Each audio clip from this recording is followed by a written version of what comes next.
राना साहब, यौम तकबीर आपका कैसा गुजरा?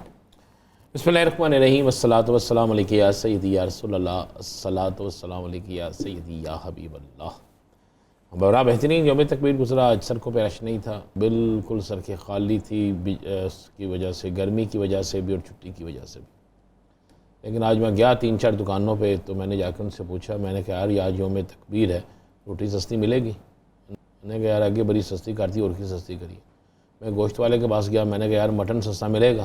उसने कहा क्यों? मैं कहा यौम तकबीर है भाई, हम एटमी कुव्वत बन गए हैं, गोश्त तो सस्ता कर दो। और उनके जी बिल्कुल नहीं। 3-4 5-6-7 और जगहों पे गया, मुझे ऐसे ही जवाब मिला। बात यह है कि अभी आपने बड़ी तमहीद बांधी है यासर साहब, बड़ी तमहीद बांधी है। मुझे एक बात तो बताएं, जो इसके असल जो एक शख्स था जिसका नाम डॉक्टर अब्दुल कदीर खान साहब है, आपने उनका जिक्र क्यों नहीं किया? उनकी तस्वीर क्यों नहीं लगी? किसी ने पूछा? किसी ने जिक्र किया? तो जुल्फ़िकार अली भुट्टो शहीद का नाम बिल्कुल आना चाहिए, उसके बाद जनरल ज़ियाउल हक का नाम भी आना चाहिए, मुशर्रफ मरहूम का नाम भी आना चाहिए, पाकिस्तान की अफवाज पाकिस्तान के तमाम उन लोगों का नाम आना चाहिए जिन्होंने इसकी हिफाजत की, जिन्होंने पाकिस्तान के अंदर एक भी शख्स ऐसा नहीं है जिसने इसे रोल बैक करने की कोशिश की हो। यासर साहब, तो मुझे एक बात बताते, अगर आज ये वो तस्वीर लगा देते जो चागी के पहाड़ों से पहले एक तस्वीर बनाई गई थी, याद है ना आपको? जी, अच्छे तरीके से। क्या फ़र्क पड़ता? क्या फ़र्क पड़ता? अच्छा, शहबाज शरीफ साहब ने उस दिन क्या बटन दबाया था? क्या किया था? मुझे बता देना ज़रा। अगर हम सब के लगा दें, अगर हम इसे कौमी डे कहते हैं, अगर हम कह रहे हैं कि ये आज हमारा कौमी डे है, आज ये कौमी, पूरी कौम इस पे दिन मनाए, पूरी कौम ने क्या दिन मनाया?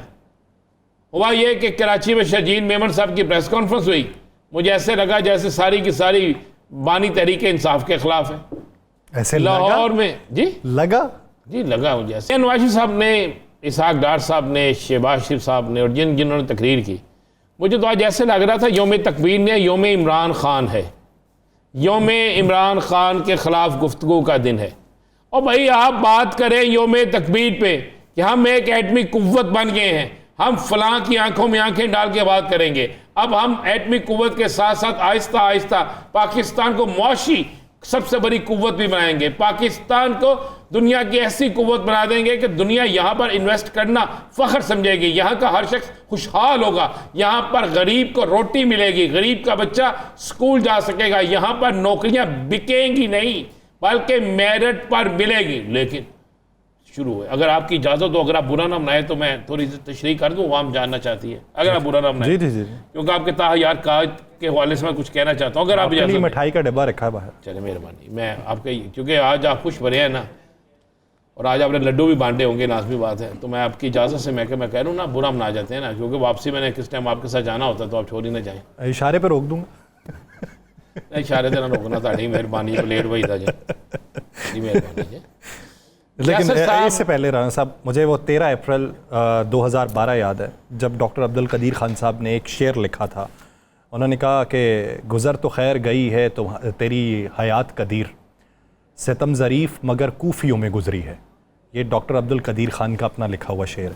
लेकिन तो बिल्कुल क्या उन्होंने, जैसे मियाँ साहब ने ना तकरीर लिख रहे थे तो मैं लिखता जा रहा था, मैं कि यार मियाँ साहब कमाल किया, उन्होंने कहा लिख के लाए, कसम ले लें। मैंने कहा नहीं, मोहब्बत तो आपकी है सर, मेरी मोहब्बत तो इतनी है उनके पास साथ कि मैं, चूँकि मेरी मोहब्बत है सच के साथ आए।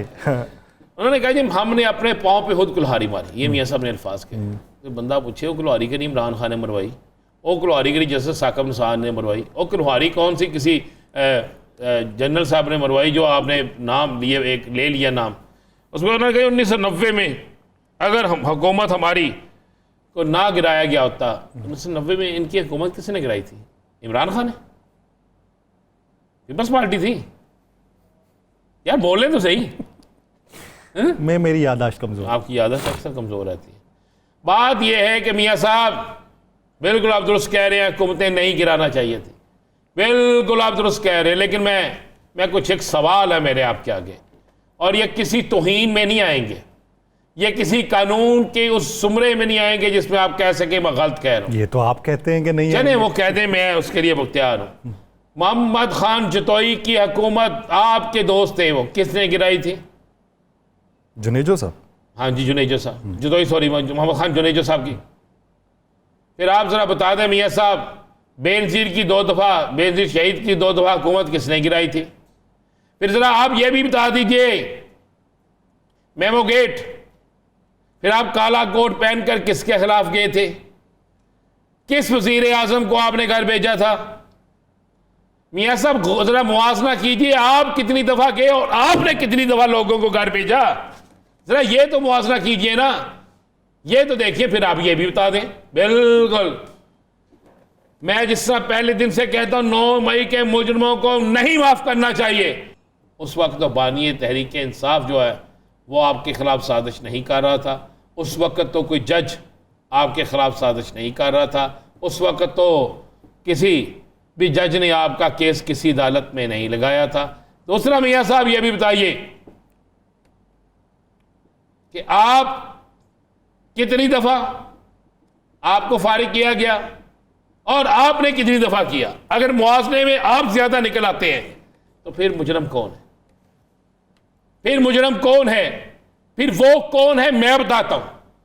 वो है जो बार बार इक्तदार के लिए आता है, जो समझता है कि मेरे अलावा ना कोई वजीर आजम हो सकता है, मेरे अलावा या मेरे खानदान के अलावा ना मुस्लिम लीग नून का कोई सदर मुस्तकिल हो सकता है। मुझे एक बात तो बताएं, आज बड़ी गुफ्तगू होती थी, क्या मुस्लिम लीग नून पूरी के अंदर एक भी शख्स ऐसा नहीं है जो सदर बन सके? जैसे साहब बताएं, बड़ा मिठाई का डब्बा लेके फिर अंडे हो, बताएं ना मुझे। भाई आप पहले ये देखें, आपने कितनी दफा किसकी कौम गिराई, में नहीं उतरता, किसके मुतल्लक किसने क्या कहा? मैंने बाटी गेट चौक में नहीं कहा था कि गिरेबान से पकड़कर सड़कों पर घसीटूंगा।